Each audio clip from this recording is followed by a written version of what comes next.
Imagina que es el 12 de septiembre de 2008. Vives en Lehigh Valley, Pensilvania.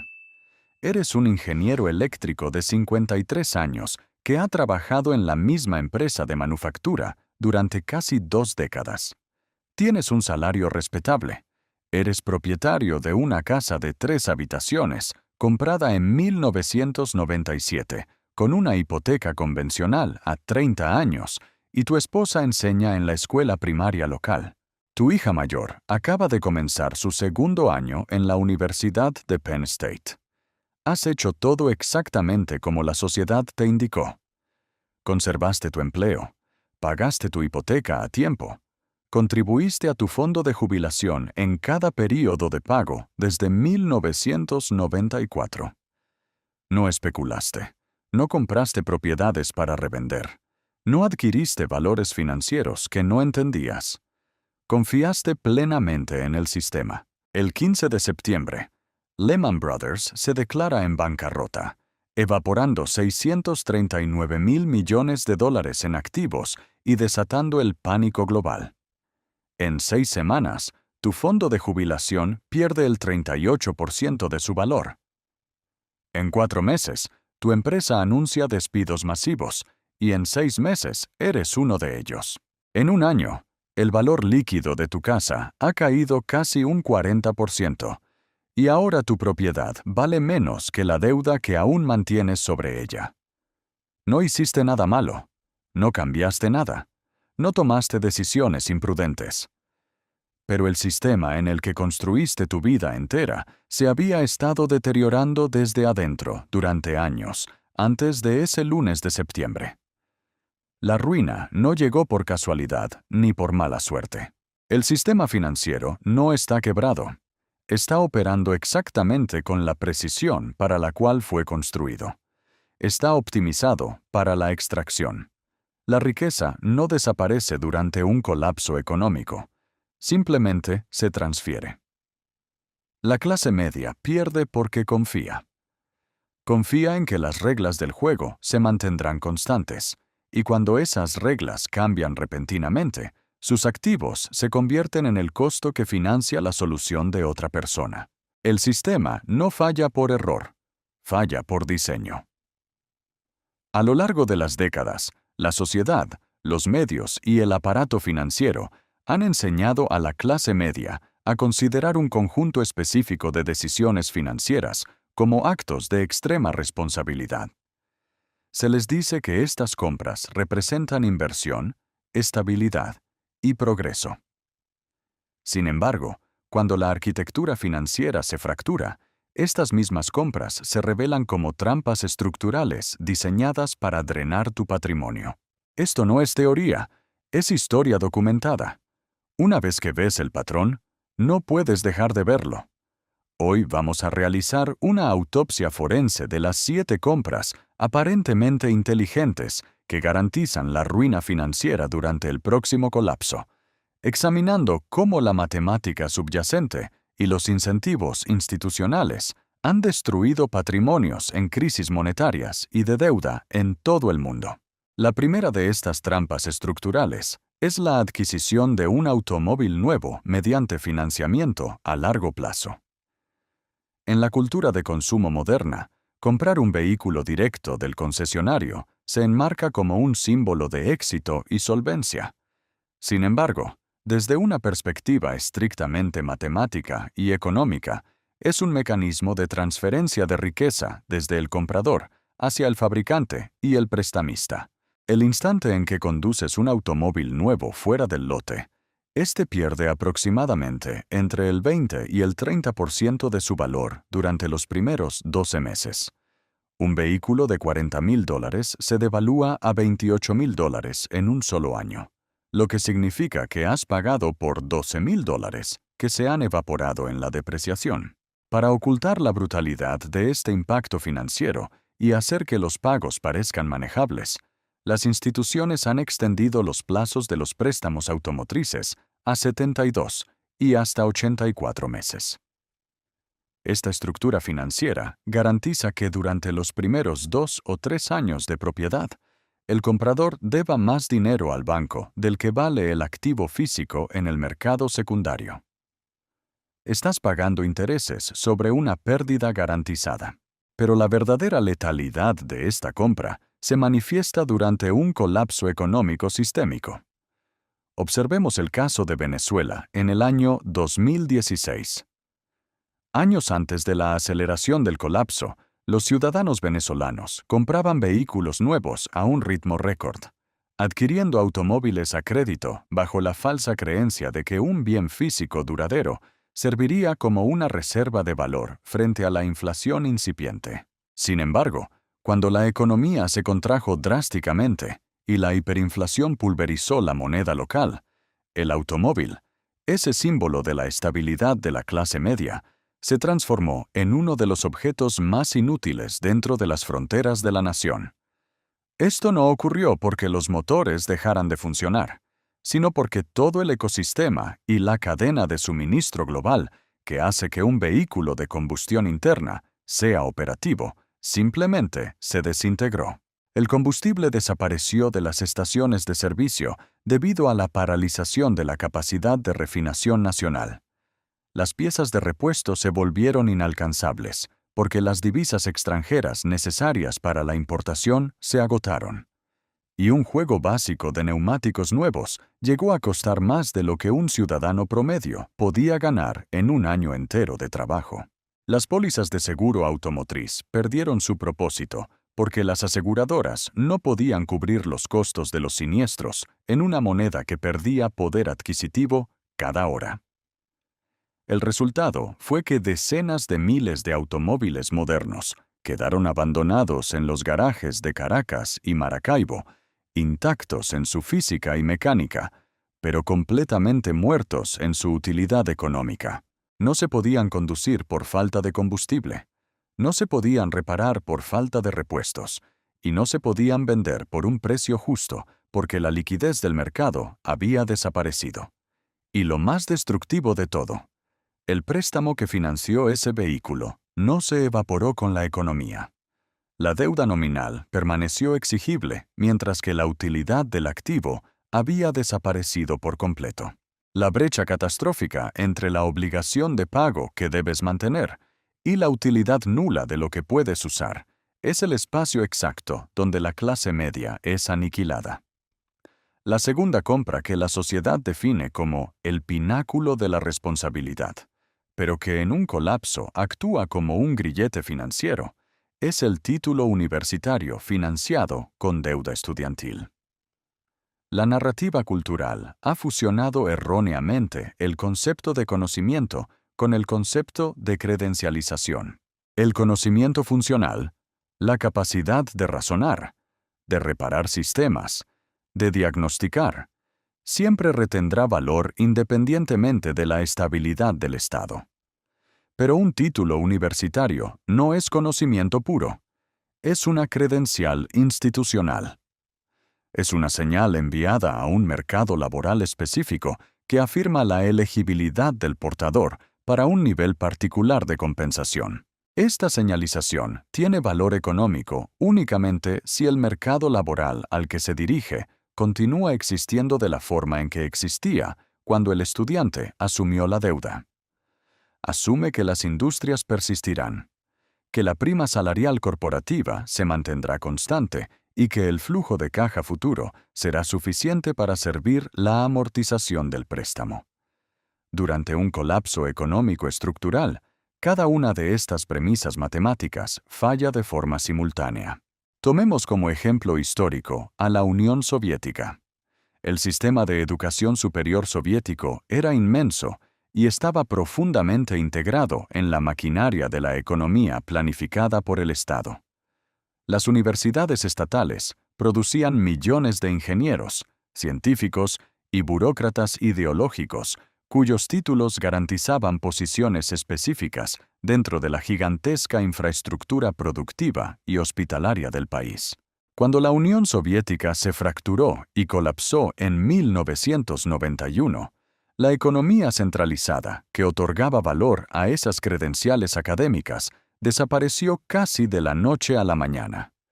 Las fábricas estatales cerraron, las industrias enteras se desvanecieron, y millones de ciudadanos altamente educados se encontraron sosteniendo credenciales que ya no correspondían a ningún mercado laboral funcional.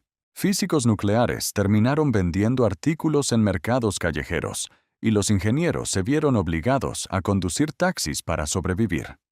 El título universitario, que operaba como una llave, quedó inutilizado porque la cerradura del sistema económico había sido cambiada permanentemente. Un escenario paralelo se desarrolló en Grecia a partir del año 2010 durante la crisis de la deuda soberana. Las familias griegas habían realizado sacrificios inmensos para financiar la educación superior de sus hijos, frecuentemente enviándolos a universidades en el Reino Unido o Alemania con costos altísimos. Cuando estos jóvenes regresaron con sus sofisticados títulos en finanzas, arquitectura o derecho, encontraron una economía nacional que se había contraído violentamente y que no tenía ningún uso para sus habilidades corporativas. El desempleo juvenil entre los graduados universitarios en Grecia alcanzó cifras superiores al 60%. En España, en la estela de la crisis financiera de 2008, el desempleo para menores de 25 años superó el 55%, forjando la llamada generación perdida, la cohorte demográfica más educada en la historia de la nación, que descubrió que sus diplomas solo los calificaban para industrias que el colapso del crédito había borrado del mapa. El mecanismo de trampa aquí es implacable. El mercado para tu credencial se comprime o desaparece. El salario premium se evapora, pero el saldo del préstamo estudiantil permanece nominal, rígido y devengando intereses. Te quedas sosteniendo un pasivo masivo por un documento que ya no te permite generar los ingresos necesarios para pagarlo. La tercera compra que se disfraza de refugio seguro, pero opera como un ancla en la tormenta, es la residencia principal adquirida con un alto nivel de apalancamiento hipotecario. Existe una mitología profundamente arraigada que sostiene que los bienes raíces residenciales son el activo supremo, bajo el axioma de que la tierra es finita y los precios de las viviendas siempre se aprecian a largo plazo. Estas frases se han repetido con tanta frecuencia que la población las acepta como leyes de la termodinámica económica, pero en realidad son dogmas de un entorno de expansión crediticia que pueden ser y han sido destruidos por pruebas de estrés sistémicas. Japón, en el año 1991, ofrece el estudio de caso definitivo sobre el estallido de un mercado inmobiliario considerado invencible. Tras una década de inflación de activos sin precedentes, impulsada por crédito barato, los precios inmobiliarios japoneses alcanzaron niveles absurdos.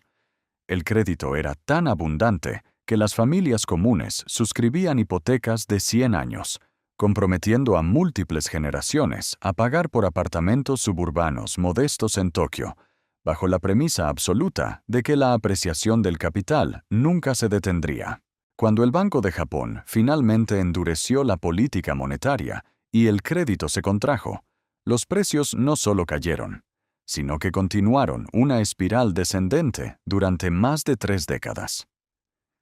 En los principales distritos urbanos, los bienes raíces residenciales y comerciales perdieron entre el 70 y el 80% de su valoración máxima. Una generación completa de trabajadores japoneses quedó sumergida bajo el agua, debiendo al banco sumas infinitamente mayores que el valor de mercado de la propiedad en la que vivían. La casa, que debía ser su mayor activo y su seguridad para el futuro, se transformó en una prisión financiera.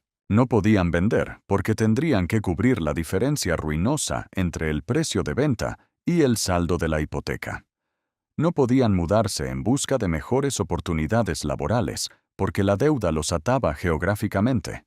Y no podían alquilar la propiedad porque los ingresos por alquiler no cubrían los inmensos pagos de intereses. En los Estados Unidos, el colapso de las hipotecas subprime entre 2007 y 2014 resultó en la ejecución hipotecaria de aproximadamente 10 millones de hogares. Estas personas no eran criminales ni especuladores desenfrenados en su gran mayoría. Eran familias trabajadoras que compraron una propiedad en la etapa tardía de un ciclo de crédito, utilizando estructuras de préstamos de tasa ajustable que la industria financiera les aseguró que eran herramientas estándar para la creación de riqueza. Pero el peligro más insidioso de los bienes raíces apalancados se materializa en colapsos donde el mercado simplemente se congela por falta de liquidez. En Grecia, tras la imposición de medidas de austeridad, los precios de las propiedades en Atenas cayeron drásticamente, pero el verdadero desastre fue la evaporación de los compradores. Al mismo tiempo, el Estado griego, enfrentando una crisis de insolvencia y desesperado por recaudar ingresos fiscales, elevó brutalmente los impuestos sobre la propiedad inmobiliaria, ya que las casas no pueden ocultarse ni trasladarse fuera del país. Los propietarios se encontraron atrapados pagando impuestos confiscatorios sobre un activo sin liquidez, utilizando una moneda sobre la cual su nación no tenía control, dentro de una economía que se contraía a una tasa del 6% anual. El marco financiero colapsa a tu alrededor. La hipoteca se vuelve insostenible ante la pérdida de empleo. La propiedad se vuelve invendible cuando los bancos dejan de emitir nuevos créditos hipotecarios y la carga tributaria aumenta precisamente cuando tus ingresos disminuyen.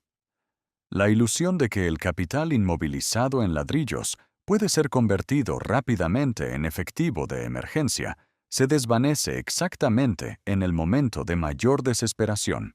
La cuarta categoría de ruina estructural involucra los productos financieros a largo plazo basados en ingresos fijos, tales como los seguros de vida entera, las anualidades fijas y las cuentas de pensiones privatizadas. La industria financiera comercializa agresivamente estos instrumentos bajo la premisa de la protección absoluta contra la volatilidad del mercado y la garantía de ingresos futuros. Por esta razón, son adquiridos por los ciudadanos más prudentes, conservadores y diligentes de la sociedad, aquellos que planifican con antelación y sacrifican el consumo actual para asegurar su vejez. Y la historia forense demuestra que, en cada colapso monetario, son estas personas responsables las que sufren la mayor destrucción de riqueza, precisamente porque su confianza en el sistema era la más profunda. El caso de la República de Weimar es el arquetipo de esta tragedia. Antes del estallido de la Primera Guerra Mundial, el Imperio alemán poseía uno de los ecosistemas de seguros y pensiones más sofisticados del planeta. Los trabajadores alemanes aportaban metódicamente a sus esquemas de jubilación y las familias de clase media pagaban primas continuas por pólizas de seguro de vida denominadas en marcos imperiales. El sistema era considerado un modelo de eficiencia. Sin embargo, la hiperinflación que arrasó el país entre 1921 y 1923 evaporó el significado mismo de esas promesas financieras. Una póliza de seguro de vida que tras décadas de pagos habría garantizado suficiente capital para comprar una residencia sustancial en 1914, fue pagada a su vencimiento en noviembre de 1923 con una suma de marcos que no alcanzaba para comprar una barra de pan en una panadería de Berlín. El aspecto más perturbador de este mecanismo es que las instituciones financieras no cometieron fraude en el sentido técnico, pagaron exactamente el monto nominal prometido en el contrato. El contrato fue honrado, pero la moneda que denominaba ese contrato había sido licuada por el Banco Central. El ciudadano fue compensado plenamente en papel y aniquilado en la realidad económica. Los servidores públicos, maestros y veteranos militares alemanes que dependían de pensiones de beneficio definido, descubrieron que los cheques mensuales que recibían no lograban cubrir la subsistencia calórica básica. Esta táctica de dilución persiste en las economías modernas. En Argentina, En el año 2008, el gobierno expropió y nacionalizó aproximadamente 30.000 millones de dólares en activos que pertenecían a los fondos de pensiones privados administrados por las AFJP. Estos fondos representaban los ahorros segregados de trabajadores individuales acumulados durante años. El Estado absorbió el capital y transformó las inversiones privadas en promesas gubernamentales no financiadas dentro del sistema público de reparto. A través de la inflación sistemáticamente subestimada en las estadísticas oficiales en los años posteriores, el gobierno erosionó y consumió el poder adquisitivo real de esas pensiones, cobrando un impuesto silencioso e invisible a los jubilados para financiar el gasto público corriente. En el Líbano, un país que se enorgullecía de su robusto sector bancario, los ahorristas que mantuvieron sus fondos de jubilación y ahorros de toda la vida en depósitos denominados en dólares estadounidenses, se enfrentaron a la imposición de controles de capital informales a partir de 2019. Los bancos, insolventes tras años de prestar al Estado libanés, bloquearon los retiros en dólares y forzaron la conversión de los ahorros a libras libanesas a tipos de cambio completamente desconectados del mercado negro, infligiendo recortes de valor o haircuts que destruyeron hasta el 90% del patrimonio de la clase media. El error analítico fundamental es no comprender que los seguros de vida y las anualidades no son activos tangibles, son promesas matemáticas denominadas en una moneda fiduciaria. Asumen una continuidad institucional y regulatoria que se desintegra por completo durante un colapso fiscal. La matemática no miente. Cuando la imposibilidad fiscal choca contra la realidad política, los gobiernos elegirán rutinariamente defraudar a sus ahorradores a través de la degradación monetaria antes que aceptar un incumplimiento de la deuda que destruiría sus carreras políticas. La quinta decisión ruinosa es el apalancamiento para la acumulación de bienes de consumo duraderos y de estilo de vida.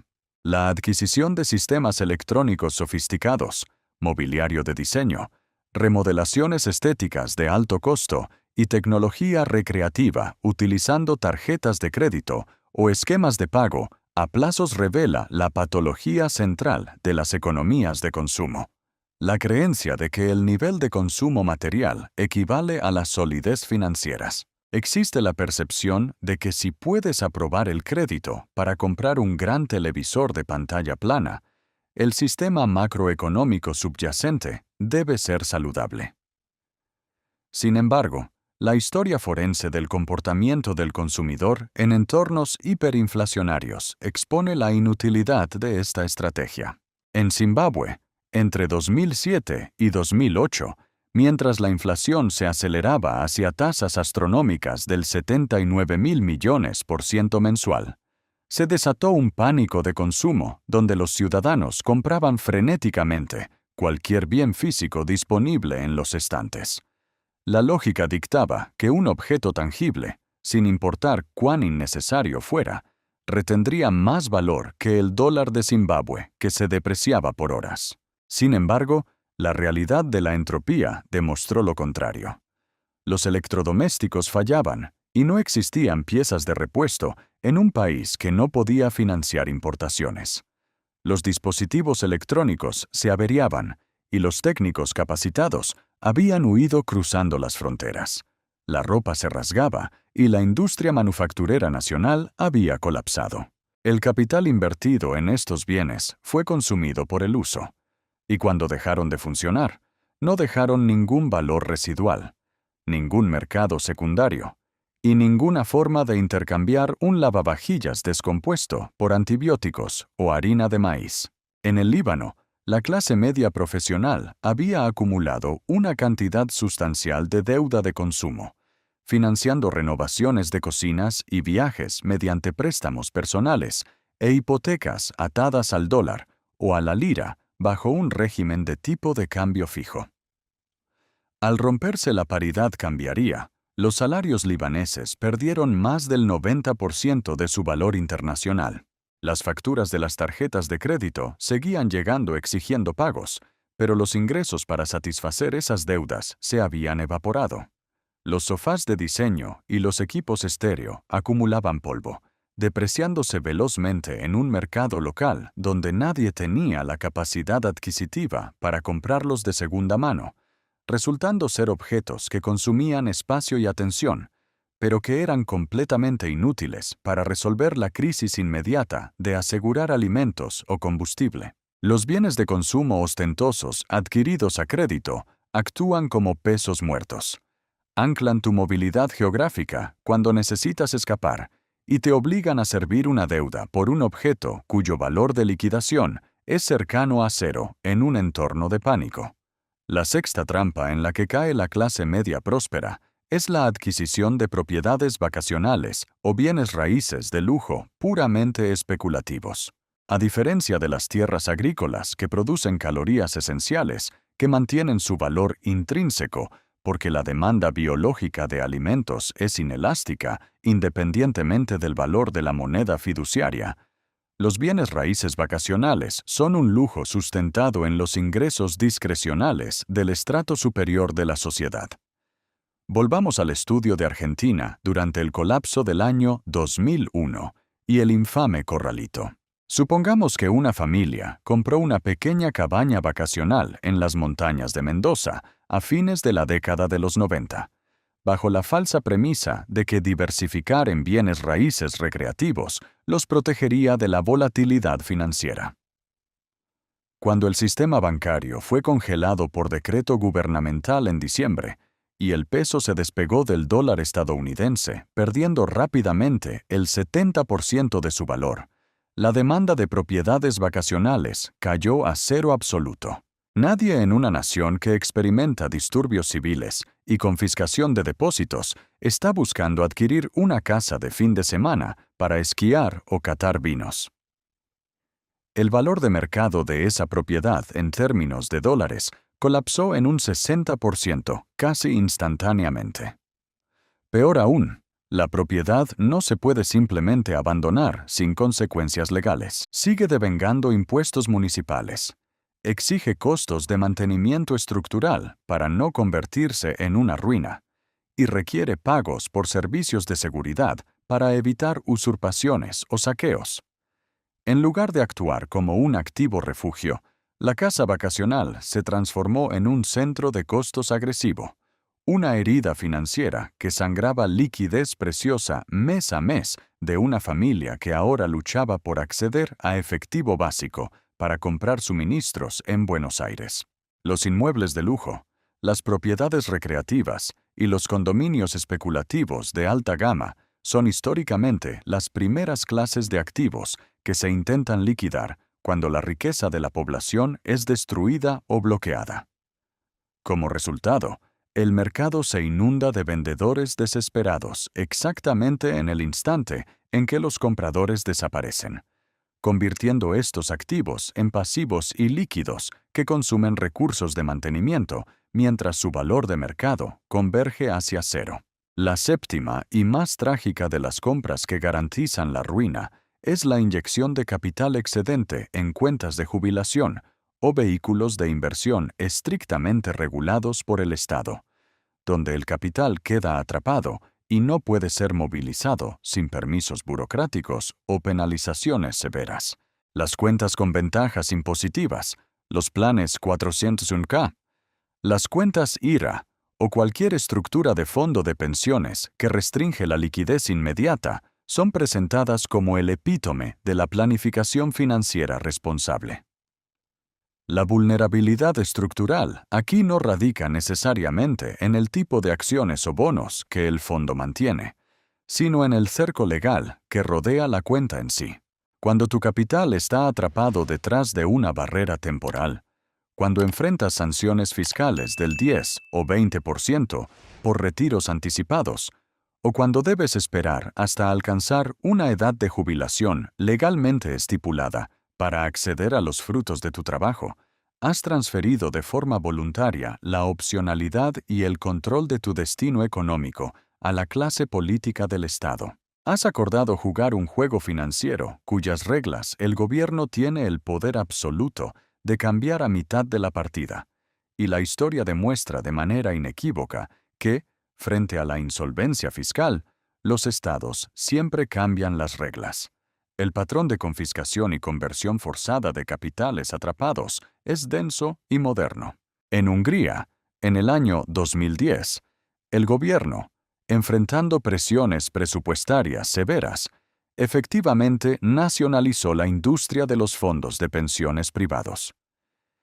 El Estado empleó tácticas coercitivas, obligando a los ciudadanos a transferir los activos de sus pensiones privadas al sistema centralizado del Estado, bajo la amenaza de perder el derecho a recibir cualquier beneficio de pensión estatal en el futuro si se negaban. El resultado fue una transferencia masiva, donde más de 10.000 millones de euros en ahorros de los trabajadores pasaron del control privado al tesoro público para tapar los agujeros fiscales. En Polonia, en el año 2013, el gobierno ejecutó una maniobra similar, confiscando aproximadamente el 50% de los activos mantenidos en fondos de pensiones privados, centrándose específicamente en las tenencias de bonos gubernamentales que esos fondos poseían, y los transfirió a los libros de la Seguridad Social Estatal. La justificación oficial fue la imperiosa necesidad de reducción de la deuda pública, pero el efecto material fue la desposesión directa de los activos acumulados por los ciudadanos durante toda su vida laboral.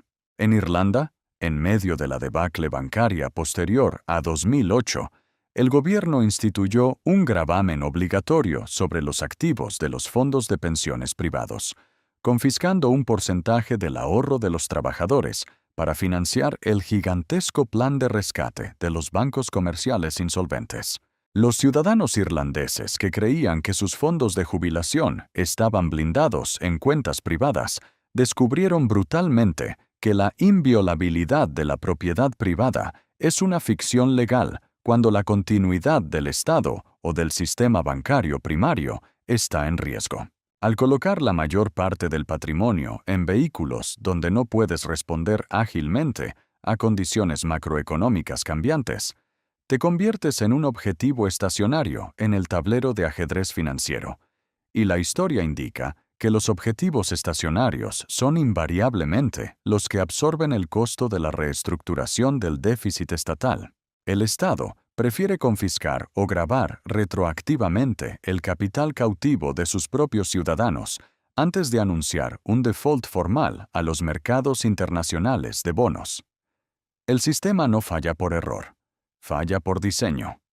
Si analizamos en conjunto estas 7 categorías: automóviles depreciables financiados, credenciales universitarias inservibles, viviendas principales sobreapalancadas, productos de seguro fijo carcomidos por la inflación, bienes de consumo generadores de deuda, inmuebles vacacionales especulativos y fondos de pensiones estatales atrapados, descubrimos el hilo conductor de la vulnerabilidad de la clase media. Cada una de estas compras requiere que te integres profundamente en la infraestructura de la economía formal institucionalizada. El trabajador de clase media tiene su refugio físico sujeto a una hipoteca bancaria, su movilidad diaria dependiente de una entidad financiera, su vejez apostada en un fondo altamente regulado y su identidad social sostenida por crédito al consumo rotativo. La clase media confía ciegamente en que el Banco Central no diluirá el poder adquisitivo de la moneda de manera catastrófica. Confía en que el gobierno no alterará los marcos impositivos y de propiedad, y confía en que los mercados laborales requerirán perpetuamente las credenciales que se les vendieron. La matemática no miente. Cuando la expansión monetaria choca contra los límites físicos de la producción y la deuda sobrepasa la capacidad de pago, todo el andamiaje cede simultáneamente. Las personas más ricas logran eludir esta destrucción porque su riqueza no está completamente contenida dentro del grafo administrativo del gobierno. Mantienen activos en múltiples jurisdicciones, controlan infraestructuras físicas esenciales, tierras agrícolas productivas y reservas de metales o divisas fuertes que escapan a los controles de capital o los bloqueos bancarios. Los estratos más pobres, operando principalmente en la economía informal y de subsistencia, no poseen activos financieros complejos que perder frente a la devaluación.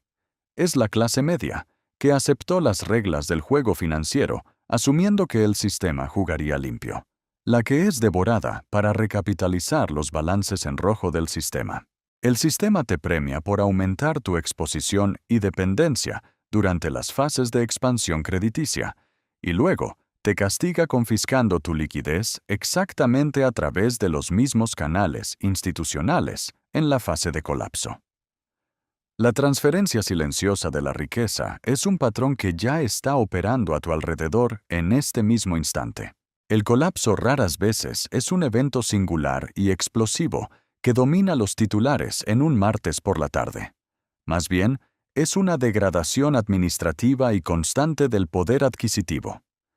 Es el aumento implacable en los supermercados que no retrocede. Es la congelación imperceptible de las opciones de movilidad económica. Y es la dilución gradual del dinero emitido para financiar promesas estatales insostenibles. La divergencia masiva entre la inflación real y los salarios estancados es el mecanismo extractor extrayendo plusvalía de tu trabajo para financiar la insolvencia de la capa institucional superior. Quienes sobreviven y emergen con su patrimonio intacto son aquellos que reconocen esta maquinaria antes de que las puertas de salida se cierren por decreto, quienes desapalancan sus vidas de deudas fijas en tiempos de volatilidad, y quienes adquieren activos duros fuera del alcance del manotazo estatal. Este video es un análisis histórico y educativo. No es asesoramiento financiero ni de inversión. Consulte a profesionales cualificados antes de tomar decisiones sobre su patrimonio y gestión de riesgos. El tablero global está reorganizándose. La extracción continuará mientras existan masas dispuestas a confiar su capital a promesas en papel gestionadas por sistemas sobreendeudados. Si valoras comprender verdaderamente la arquitectura del colapso y las mecánicas financieras reales, antes de que los titulares te obliguen a hacerlo, suscríbete al canal. Deja un comentario abajo mencionando desde qué ciudad estás observando este cambio de ciclo. Saber dónde te encuentras es el primer paso para no quedar atrapado dentro del grafo. Para comprender verdaderamente la magnitud de esta trampa estructural, debemos retroceder y observar el panorama completo de cómo mueren los sistemas monetarios.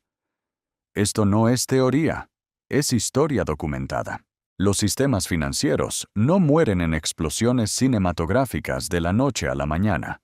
Mueren en diluciones lentas y calculadas que la población normaliza década tras década. Mueren a través de pequeñas decisiones institucionales que parecen razonables de forma aislada. Un poco más de gasto deficitario aquí, un rescate bancario allá, una medida de emergencia que silenciosamente se vuelve permanente. La muerte es tan gradual que cada generación ajusta su percepción de lo que es normal. Tus abuelos recuerdan cuando una casa costaba 2 años de salario. Tú has sido condicionado a aceptar que cuesta 10 o 15 años de tu trabajo. Y tus hijos asumirán que la propiedad es un privilegio hereditario inalcanzable. Este ajuste psicológico es el mayor triunfo del sistema, porque te convence de que tú eres el que está fallando, cuando en realidad es la unidad de medida, la moneda misma, la que está siendo destruida. Imagina por un momento que eres un comerciante en el Imperio Romano en el año 260 después de Cristo. Recibes tu pago en denarios de plata, la moneda oficial del imperio.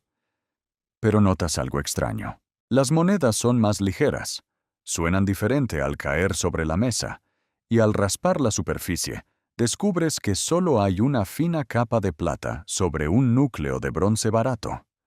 No dices nada, porque cuestionar la moneda imperial es traición, pero en secreto sabes que el sistema se está pudriendo desde adentro. El denario romano, que alguna vez fue plata pura en un 95% bajo el mandato de Augusto, fue sistemáticamente degradado por emperadores sucesivos para financiar guerras, burocracia y promesas insostenibles, hasta llegar a contener menos de un 5% de plata. Este proceso tomó más de 200 años. Múltiples generaciones vivieron y murieron durante esta degradación, cada una sabiendo que su dinero valía menos que el de sus padres, pero la caída fue lo suficientemente lenta como para que la vida continuara. La gente se adaptó, exigió precios más altos, acaparó las monedas antiguas y encontró soluciones alternativas. El imperio no colapsó de un día para otro por la moneda, pero la moneda moribunda hizo que todo lo demás fuera exponencialmente más difícil. Mantener ejércitos se volvió imposible, porque los soldados exigían bienes reales en lugar de discos de bronce sin valor. La infraestructura se desmoronó, porque los contratos a largo plazo se volvieron matemáticamente inviables.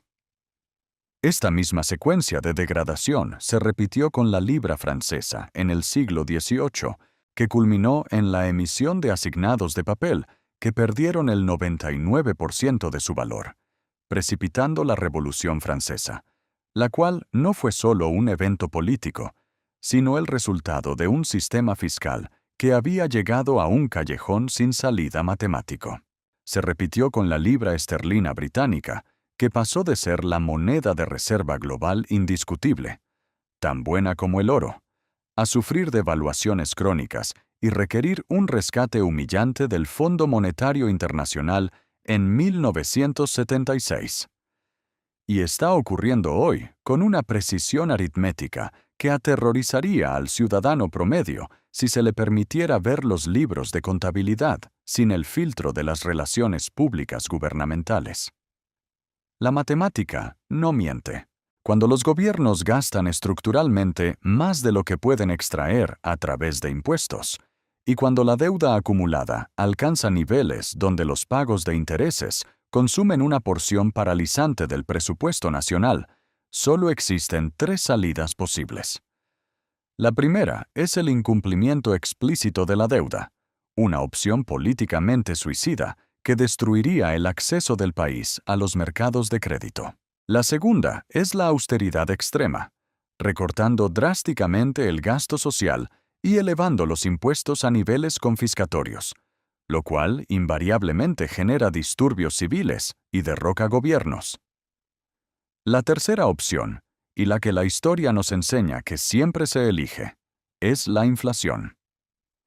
El gobierno ordena a su Banco Central que cree nueva moneda para monetizar la deuda, pagando sus obligaciones nominales con dinero que ha sido deliberadamente vaciado de su poder adquisitivo.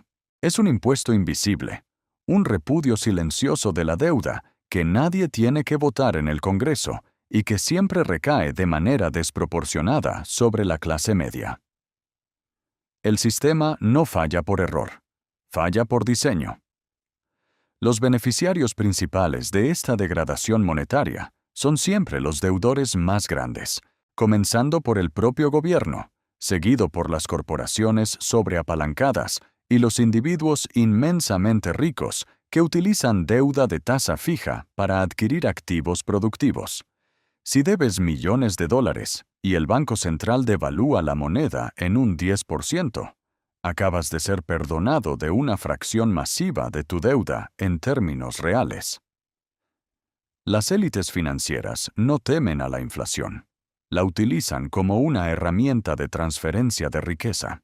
Mientras tanto, la clase media, a la que se le enseñó a ser responsable, ahorrando en cuentas bancarias, comprando bonos gubernamentales y manteniendo salarios fijos, ve cómo el valor de su trabajo almacenado se evapora lentamente. El jubilado que guardó su dinero obedientemente en los instrumentos del sistema es robado a plena luz del día por un proceso que no puede ver, y que los medios de comunicación culparán a la codicia corporativa, a las interrupciones de la cadena de suministro o a conflictos geopolíticos distantes. Una vez que ves el patrón, no puedes dejar de verlo. Esta extracción no se limita a la macroeconomía. Está codificada en la microeconomía de tu vida diaria y en las compras que consideras inofensivas. Analicemos cómo el ecosistema de consumo moderno ha sido rediseñado meticulosamente para drenar el capital de los hogares. Durante la mayor parte del siglo XX, el modelo económico era directo. Las empresas fabricaban un producto, te lo vendían con un margen de ganancia, pagabas una vez, poseías el artículo y la relación comercial terminaba allí. Si querían más de tu dinero, tenían que innovar y crear algo nuevo que desearas comprar. Pero a finales de los años 90, la estructura mutó. Las corporaciones contrataron economistas conductuales y psicólogos para analizar los puntos de fricción humana. Descubrieron que los consumidores oponen una feroz resistencia a los grandes pagos únicos, pero son ciegos y dóciles ante cargos pequeños, repetitivos y automatizados. Descubrieron que la inercia humana es la fuerza más rentable del universo comercial. Así nació la economía de la suscripción y el modelo de compre ahora y pague después. Un sistema donde ya no compras productos, sino que alquilas tu propio estilo de vida. Tomemos las aplicaciones de entrega de alimentos. Operan bajo una premisa de conveniencia extrema, apuntando a tu agotamiento al final del día laboral. Lo que la interfaz pulida de la aplicación oculta es un mecanismo de extracción brutal. Los precios de los menús en las plataformas suelen estar inflados entre un 15 y un 30% en comparación con el restaurante físico, simplemente para cubrir las comisiones predatorias de la aplicación. A esto se suman tarifas de servicio, tarifas de entrega, recargos por pedidos pequeños y propinas. Una comida que cuesta $12 en el mostrador termina costando $22 a través de la pantalla. Multiplica esto por el comportamiento promedio de pedir comida varias veces a la semana, y una familia de clase media puede estar transfiriendo silenciosamente miles de dólares al año no en alimento, sino en el simple impuesto a la conveniencia y la fatiga. Las notificaciones push llegan a tu teléfono exactamente a las 6 de la tarde, cuando tu fuerza de voluntad está en su punto más bajo. Esto no es un accidente, es ingeniería psicológica diseñada para romper tu disciplina financiera. Lo mismo ocurre con la fragmentación paralizante de los servicios de transmisión de entretenimiento. La promesa original era liberarte del costoso monopolio de la televisión por cable. Sin embargo, la industria rápidamente reconstruyó el mismo monopolio, pero fracturado en docenas de plataformas propietarias. Si te suscribes a las principales plataformas simultáneamente, tu costo mensual fácilmente supera los $100.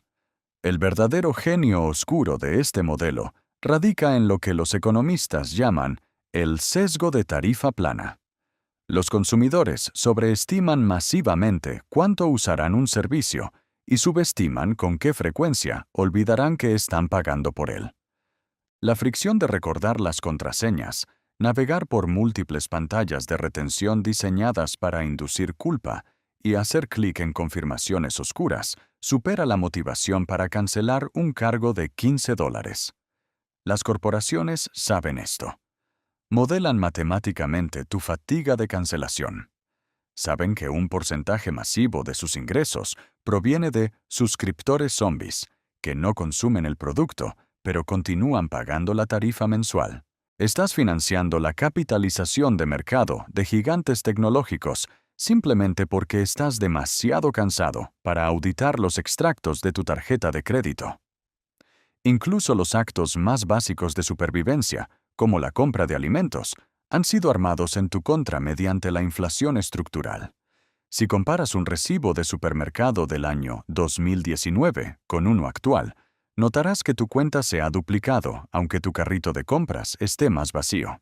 Esto no es una desviación temporal, es un reinicio permanente. La expansión monetaria masiva, combinada con el aumento implacable en los costos de la energía que sustentan toda la agricultura moderna basada en combustibles fósiles, ha creado un nuevo piso de precios. Además, la consolidación monopolística en el sector alimentario significa que 4 megacorporaciones controlan la vasta mayoría del procesamiento de carne y la distribución de abarrotes. Cuando los costos de los insumos aumentan, estos oligopolios trasladan el gasto inmediatamente al consumidor. Pero cuando los costos caen, mantienen los precios altos y absorben la diferencia como márgenes de ganancia récord. Es un sistema de fijación de precios de trinquete. Suben rápido, pero nunca bajan. Tu nivel de vida se degrada permanentemente, mientras el sistema te ofrece ilusiones para que no te rebeles. Te ofrecen reduflación, el acto engañoso de reducir el tamaño físico del producto, la caja de cereal más pequeña, la botella de detergente con menos onzas, mientras mantienen el precio nominal intacto, explotando la incapacidad del cerebro humano para calcular rápidamente el precio por unidad mientras camina por el pasillo del supermercado. Te están hirviendo a fuego lento, y el agua nunca volverá a enfriarse. Para agravar esta extracción, el sistema te incentiva a financiar bienes perecederos y servicios inflados mediante deuda a corto plazo. Los esquemas de compre ahora y pague después se han infiltrado en todos los rincones del comercio electrónico. Permiten al consumidor dividir una compra de $300 en 4 pagos abstractos, reduciendo drásticamente el dolor psicológico del gasto inmediato. Los datos revelan la brutalidad de esta trampa. Los consumidores que utilizan estos servicios gastan entre un 10 y un 40% más que si pagaran al contado. Te sientes rico porque puedes adquirir el objeto hoy, pero en realidad te estás empobreciendo al hipotecar tu flujo de caja futuro. Cuando un evento inesperado golpea y fallas un solo pago, las tarifas exorbitantes y los intereses compuestos se activan, transformando una promesa sin intereses en una deuda asfixiante. El sistema no está diseñado para ayudarte a administrar tus finanzas. Está estructurado meticulosamente para extraer la totalidad de los más de $2 millones que un hogar promedio ganará a lo largo de una carrera laboral de 30 años, asegurando que llegues a la edad de jubilación dependiendo absolutamente de los programas de asistencia del Estado. Ante esta maquinaria de extracción perfecta, la gran pregunta no es cómo evitar que el sistema cambie, porque no puedes detener la matemática de la insolvencia soberana, ni puedes desmantelar los oligopolios corporativos. La única pregunta relevante es cómo te posicionas en el tablero de ajedrez antes de que el colapso administrativo se vuelva explícito. Y aquí es donde la historia nos ofrece un mapa de supervivencia. En cada gran colapso, desde la caída de la Unión Soviética hasta el corralito en Argentina, desde la hiperinflación en Zimbabue hasta la crisis bancaria en Chipre y el colapso del Líbano, la supervivencia no dependió de adivinar el momento exacto de la crisis. Las familias que no solo sobrevivieron, sino que prosperaron en las secuelas, fueron aquellas que tomaron decisiones que parecían completamente irracionales para sus vecinos durante la fase de prosperidad ilusoria. Estas familias comprendieron un concepto crucial, el concepto del grafo administrativo. Los gobiernos modernos no gobiernan a las personas directamente, gobiernan a través de sistemas. El sistema bancario, el registro de la propiedad, los corredores de bolsa, los sistemas de nómina corporativa. Todos estos nodos crean un mapa digital, un grafo de tu existencia financiera. Cuando el Estado entra en pánico fiscal, no envía soldados puerta por puerta para confiscar billetes bajo el colchón. Eso es ineficiente y políticamente ruidoso. Lo que hace el Estado es utilizar su acceso administrativo a los nodos del grafo. Congela las cuentas bancarias con un comando de software, impone quitas o conversiones forzosas a los depósitos registrados, aplica impuestos retroactivos a los bienes raíces inmovilizados y nacionaliza los fondos de pensiones cautivos. Si tu riqueza está 100% dentro del grafo administrativo, Eres un objetivo completamente visible y totalmente indefenso. Las familias que sobrevivieron a la historia hicieron algo diferente. Descentralizaron su riesgo y construyeron opcionalidad fuera del grafo. ¿Cómo? Primero, comprendieron que la verdadera riqueza en tiempos de estrés no es el dinero fiduciario en una pantalla, sino el conocimiento funcional y las habilidades. Una credencial académica puede volverse inútil, pero la capacidad de soldar, de reparar sistemas mecánicos, de cultivar alimentos, de curar heridas, de escribir código informático, de enseñar matemáticas o de proporcionar servicios tangibles que la sociedad demanda independientemente de la moneda en circulación, es un activo inmune a la confiscación. Ningún decreto gubernamental puede congelar tu experiencia. Ningún banco puede devaluar la habilidad que llevas en tu sistema nervioso. Los profesionales y técnicos que huyeron de regímenes colapsados cruzaron fronteras sin nada en los bolsillos, pero llevaban su capital productivo en la mente, y ese capital se volvió a valorar instantáneamente al llegar a una jurisdicción estable. En segundo lugar, poseían activos físicos portátiles que existían en el mundo real, fuera de la custodia institucional. Poseer oro guardado en una bóveda bancaria es poseer un riesgo de contraparte masivo. El gobierno lo confiscará mediante una orden ejecutiva dirigida a la institución, tal como ocurrió en Estados Unidos en 1933. Pero los metales preciosos u otros objetos de alto valor y alta densidad, mantenidos en posesión física privada y no registrada, son invisibles para la burocracia. Son la forma más pura de riqueza soberana, una póliza de seguro de última instancia que no depende de ninguna conexión a Internet, de ningún permiso estatal y de ninguna red eléctrica. Tercero, comprendieron que las fronteras nacionales son una variable, no una constante. Para el ciudadano promedio, su país es su identidad financiera total. Su salario, su hipoteca, su banco, su pensión, todo existe bajo un único paraguas soberano y una única moneda. Si ese paraguas colapsa, el ciudadano se ahoga. Los individuos estratégicos diversifican jurisdiccionalmente. Un argentino que tenía $100,000 en un banco de Buenos Aires en 2001 perdió casi todo su poder adquisitivo en cuestión de semanas.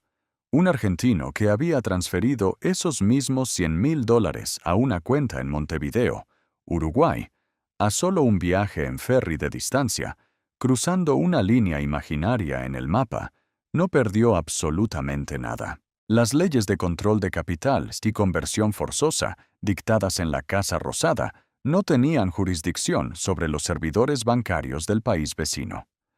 Esta no es una estrategia reservada para multimillonarios. Es un principio de supervivencia que reconoce que tu seguridad financiera nunca debe estar limitada por las fronteras políticas de políticos insolventes. Cuarto, construyeron infraestructura social y capital comunitario.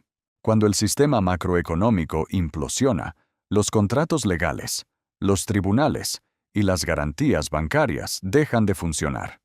La única infraestructura que queda en pie es la confianza interpersonal directa. En los colapsos económicos más devastadores, desde el asedio de Sarajevo hasta la crisis soviética, la supervivencia no la determinó quién tenía el portafolio de inversiones más sofisticado, sino quién estaba incrustado en redes de reciprocidad. Tus vecinos, tu familia extendida, tus colegas profesionales y los círculos de confianza se convierten en el mercado de trueque, el sistema de seguridad y el escudo psicológico. No puedes comer billetes, no puedes operar tu propia apendicitis y no puedes vigilar tu casa las 24 horas del día en soledad. El capital social es el activo más poderoso fuera del balance general, y el sistema moderno de aislamiento hiperindividualista, promovido por la economía de consumo, está destruyendo sistemáticamente este activo, dejando a las poblaciones simultáneamente más endeudadas y más solas que nunca en la historia humana. Finalmente, y esto es lo más desgarrador, debes entender la dura verdad sobre qué compras se vuelven valiosas en el caos inmediato. La gente cree que el oro lo salvará el día 1 del colapso, pero la historia nos muestra que el mercado retrocede rápidamente a lo básico de la jerarquía de necesidades. No puedes comer oro. En el colapso crudo, los artículos de trueque más valiosos superan ampliamente a los metales preciosos en liquidez inmediata. Medicamentos, antibióticos, combustible, alimentos no perecederos, suministros de purificación de agua, herramientas manuales y semillas productivas. En Venezuela, en el pico de su crisis, la gente intercambiaba piezas de joyería de oro real por simples tratamientos de antibióticos para infecciones menores que se habían vuelto sentencias de muerte debido al colapso de la cadena de suministro farmacéutica. En la Alemania de la posguerra, los cigarrillos americanos se convirtieron en la moneda de facto de toda la economía sumergida, comprando más calorías y ropa de abrigo que las reliquias de metales preciosos que la gente había escondido en sótanos, precisamente porque los bienes de consumo directo abordaban la urgencia biológica que el oro abstracto no podía resolver. Construir resiliencia verdadera no significa acaparar febrilmente. Significa comprender la diferencia matemática y contextual entre un activo de supervivencia para el corto plazo y un activo de recuperación patrimonial para el largo plazo, equilibrando ambos fuera de la dependencia de las instituciones crediticias. Esto no es teoría, es historia documentada. Estamos viviendo en las primeras fases de un ciclo de deuda global que se está acercando a su muro de madurez.